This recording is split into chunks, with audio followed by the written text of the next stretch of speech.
மக்கள் வெதர்மேன் வானிலை அறிக்கை குறிப்பாக தென்மேற்கு பருவமழை பற்றி கேரளாவுக்கு சிறப்பு எச்சரிக்கையானது கொடுக்கப்பட்டுள்ளது.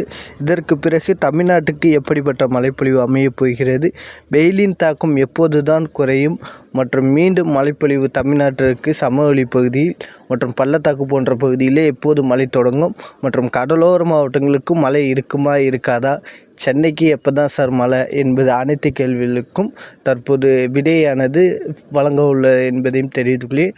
அறிக்கையை அனைவரும் முழுமையாக பார்க்கும் மற்றும் புதிய பார்வையாக இருந்தால் சப்ஸ்கிரைப் பண்ணிக்கோங்க, நம்ம பெல் பட்டனை ஆளுங்கிற எனபிள் பண்ணிக்கோங்க, உங்கள் நண்பர்கள் உறவினருக்கு மறக்காமல் ஷேர் செய்யுங்க அன்புடன் கேட்டுக்கொள்கிறேன். மற்றும் குறிப்பாக இந்த தென்மேற்கு பருவமழை காலத்தில் கேரளாவுக்கு வலுவான மழைப்பொழிவு எப்படி அமையினா, ஒரு சிஸ்டம் ஒன்று அரபிக்கடலில் இருக்கணும், இல்லைன்னா வங்கக்கடலில் இருக்கணும். அப்படி இருக்கும் பட்சத்தில் மழைப்பொழிவானது மேலும் தீவிரப்படுத்த உள்ளும். அப்படி இல்லாத பட்சத்தில் ஒரு சுழற்சி அல்லது மேடலுக்கு சுழற்சியாகாது ஏதாவது இருக்கணும். எதுவுமே இல்லாத காரணத்தினால் அதாவது வெறும் பருவக்காற்று மட்டும் வந்து கொண்டு இருக்கிறது.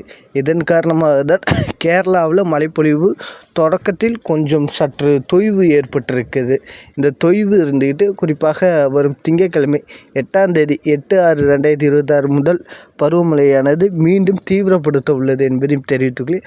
அதற்கு பிறகு 15ஆம் தேதி வரைக்கும் மழைப்பொழிவானது சற்று தீவிரம் அதிகரித்து காணப்படும்.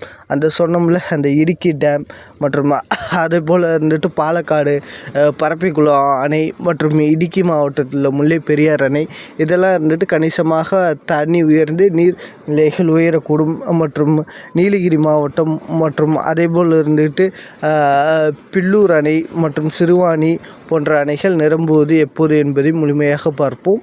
மற்றும் முதலில் இருந்துட்டு தற்போது கன்னியாகுமரி மாவட்டத்தின் நிலவரத்தை பார்ப்போம்.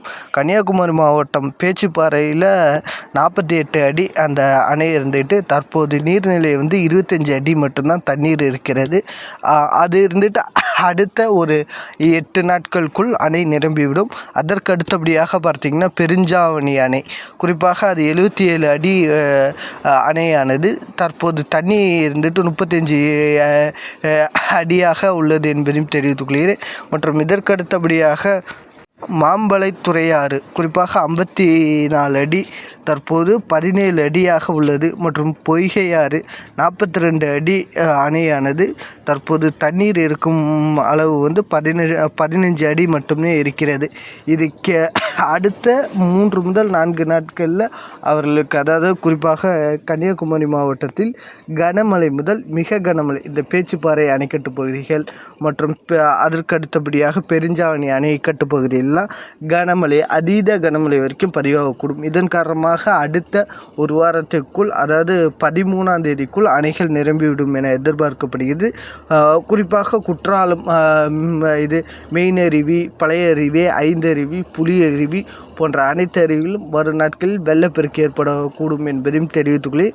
இதற்கு அடுத்தபடியாக பார்த்திங்கன்னா திண்டுக்கல் மாவட்டம் பெரியார் டேம், குறிப்பாக அது 152 அடி 110 அடி தண்ணி இருக்கிறது.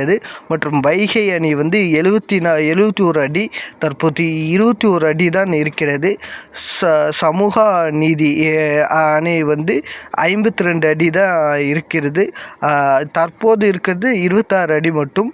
மற்றும் சேத்துப்பாறை அணை 126 அடி தற்போது இருக்கும் நிலவரப்படி 82 அடி தண்ணி இருக்கிறது. மற்றும் இதற்கு அடுத்தபடியாக இந்த சிறுமலையில் ஒரு அணை இருக்குது, அதில் 27 அடி. ஆனால் தற்போது தண்ணீர் அளவு 1 டிஎம்சி கூட இல்லை, அந்தளவுக்கு குறைவாக இருக்கிறது. மற்றும் சாத்தையார் அணையில் 29 அடி தற்போது 2 டிஎம்சி அளவுக்கு தான் இருக்கிறது என்பதை தெரிவித்துக்கொள்கிறேன்.